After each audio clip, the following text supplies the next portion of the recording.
मतपेढीसाठी दहशतवाद्यांना समर्थन देण्याची काँग्रेसची मानसिकता आहे असा आरोप करत केंद्रीय गृहमंत्री अमित शहा यांनी राज्यसभेत आज काँग्रेसवर घणाघात केला। ऑपरेशन सिंदूरवरील चर्चेला ते उत्तर देत होते। राष्ट्रीय सुरक्षा आणि दहशतवाद संपुष्टात आणणं याला काँग्रेसचं कधीही प्राधान्य नव्हतं, त्यांनी कायम तुष्टीकरणाचंच राजकारण केलं अशी टीका त्यांनी केली।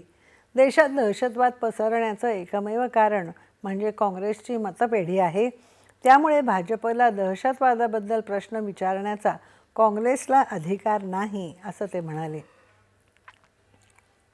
पूरे देश की जनता कांग्रेस पार्टी को देख रही है। इनकी प्रायोरिटी देश की सुरक्षा नहीं है, राजनीति है। उनकी प्रायोरिटी आतंकवाद को समाप्त करना नहीं है, अपनी वोट बैंक है। उनकी प्रायोरिटी हमारी सीमा की सुरक्षा नहीं है, उनका सेक्युलर और अपीसमेंट का पॉलिटिक्स है। ऑपरेशन सिंदूर आणि ऑपरेशन महादेव या नावांवरून काँग्रेसने सरकारवर केलेल्या टीकेला शहा यांनी जोरदार प्रत्युत्तर दिलं। शिवाजी महाराज ने जो मुगलों के खिलाफ लड़ाई लड़ी, स्वतंत्रता की लड़ाई लड़ी, और शिवाजी महाराज की सेना का युद्ध घोष था हर हर महादेव। और ये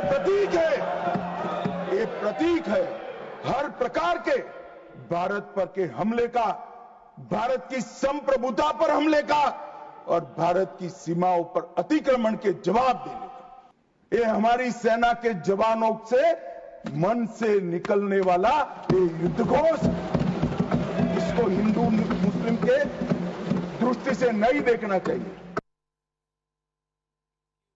काँग्रेस या सगळ्याकडे हिंदू मुस्लिम या दृष्टिकोनातून पाहते असा आरोप त्यांनी केला। काँग्रेसने 26/11च्या दहशतवादी हल्ल्यांना राष्ट्रीय स्वयंसेवक संघाशी जोडण्याचा प्रयत्न केला, मात्र त्यांचे दावे पोकळ होते असं सांगत हिंदू कधीही दहशतवादी होऊ शकत नाही असं त्यांनी ठामपणे सांगितलं।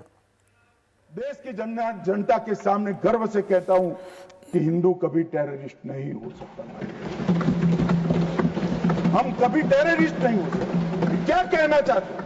फर्जी टाइप के केस बनाए, एक भी केस अदालत में नहीं टिका।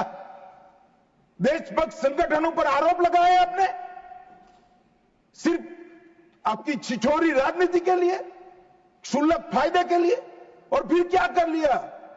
फिर भी हार गए।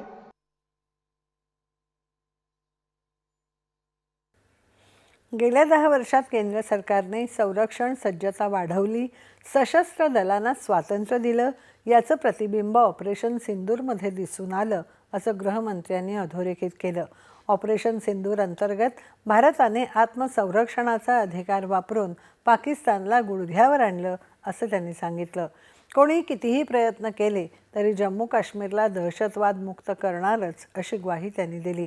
आज जम्मू काश्मीरमध्ये मोठ्या प्रमाणात पायाभूत सुविधा उभारणीचं काम सुरू आहे। काश्मीरी जनतेचा केंद्र सरकारवरचा विश्वास दृढ झाला आहे। या सगळ्या पार्श्वभूमीवर गेल्या 6 महिन्यात दहशतवादी संघटनांमध्ये एकाही काश्मीरी युवकाची भरती झालेली नाही, तसंच 2024 नंतर एकही दगडफेकीची घटना घडलेली नाही, हे शहा यांनी अधोरेखित केलं। 2024 के बाद एक भी घटना नहीं हुई। ऑर्गेनाइज हड़ताल जिसका वो लोग ऐलान करते थे, पाकिस्तान के बैठे हुए हुर्रियत के आका सालाना 132 दिन घाटी बंद रखते थे। 3 साल से एक भी हड़ताल का ऐलान नहीं हुआ है, हिम्मत नहीं है। ड्रोन पेल्टिंग में नागरिकों की मृत्यु, 112 नागरिक मारे जाते थे, अब 0 मारे जाते हैं।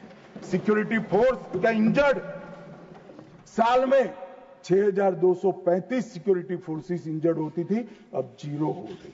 हमारा प्रयास है जल्द से जल्द, परंतु मान्यवर आंकड़े में कहना चाहता हूं समाप्ति के कगार पर है। त्यापूर्वी या चर्चेला पंतप्रधान नरेंद्र मोदी यांनी उत्तर द्यावं अशी मागणी करत विरोधकांनी गदारोळ करत सभात्याग केला। तत्काळ